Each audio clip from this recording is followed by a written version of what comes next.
Welcome back, friends. In this lecture, I'll be dealing with the second essential feature of cloning vector.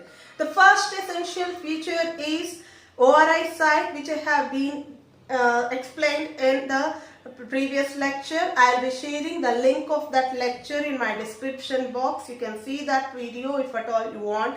The first essential feature of cloning vector. Now I will be dealing with the second essential feature of a cloning vector, which is the selectable marker. Selectable markers are present in the plasmid vector based on this, whether the integration happened or not, whether the foreign DNA has been integrated with the plasmid DNA or not. We will get to know by using the selectable markers.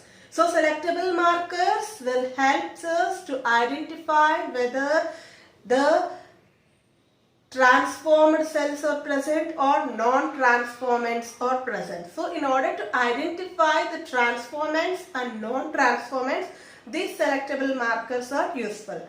What are these transformants or non-transformants? I will be explaining now. So if you can see here, this is the foreign DNA and this is the vector or plasmid DNA. So the foreign DNA and the vector DNA both are fragmented, means restricted. Both are cut with the help of the restriction and enzymes, which is the same restriction enzyme for both foreign DNA and vector DNA. After cutting, there will be the formation of the foreign DNA. The desired DNA is this, and this is the vector DNA. Both are cut. Then by using the ligase enzyme, DNA ligase enzyme, these are joined together.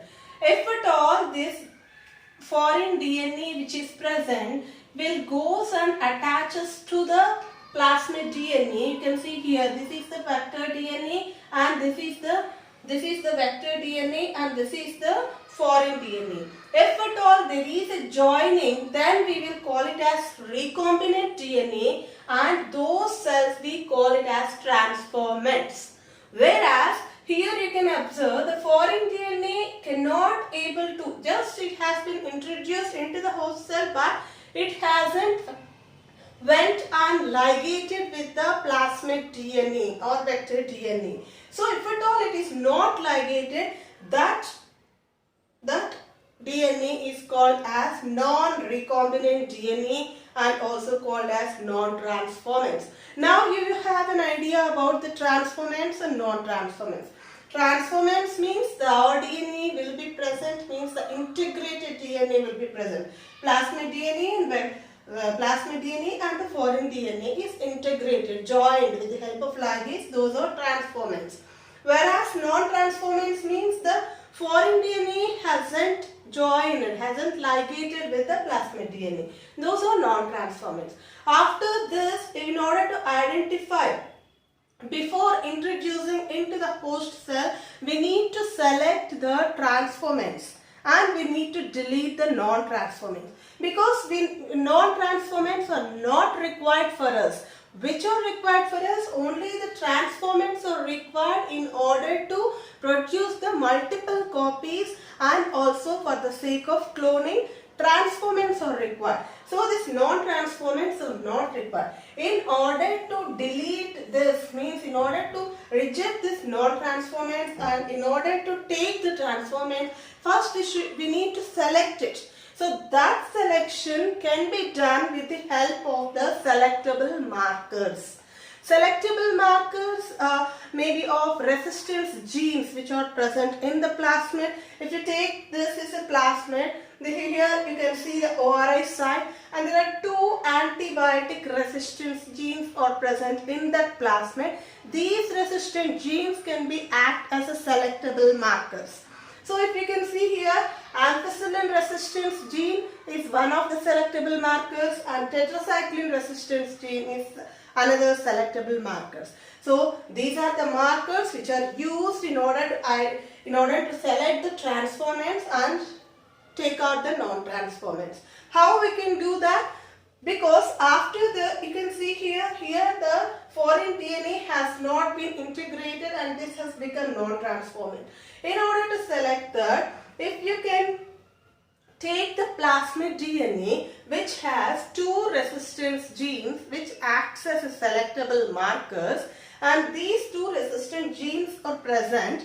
So the foreign DNA, if at all the foreign DNA will comes and integrated in the ampicillin resistance gene place. If there is an integration of foreign DNA in the ampicillin resistance place, then what will happen? Due to the integration of the foreign DNA, this ampicillin resistance gene will be gone and only the foreign DNA will be present over here. Understood?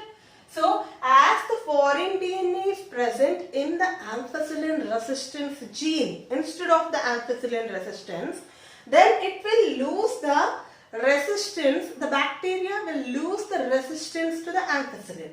Why it will lose the resistance?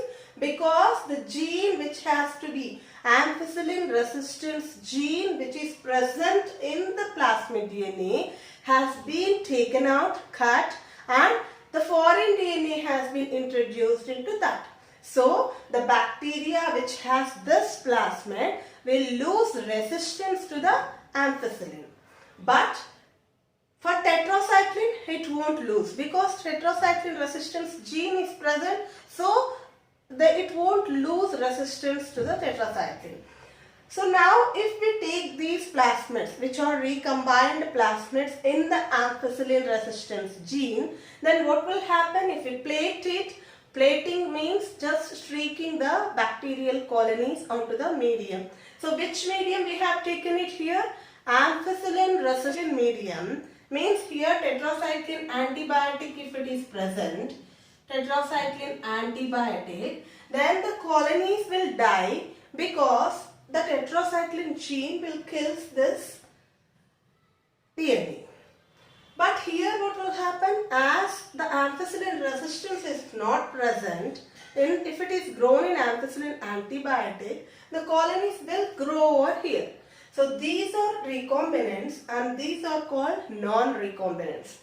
Why non-recombinants? As the colonies are not growing over here, these are non-recombinants.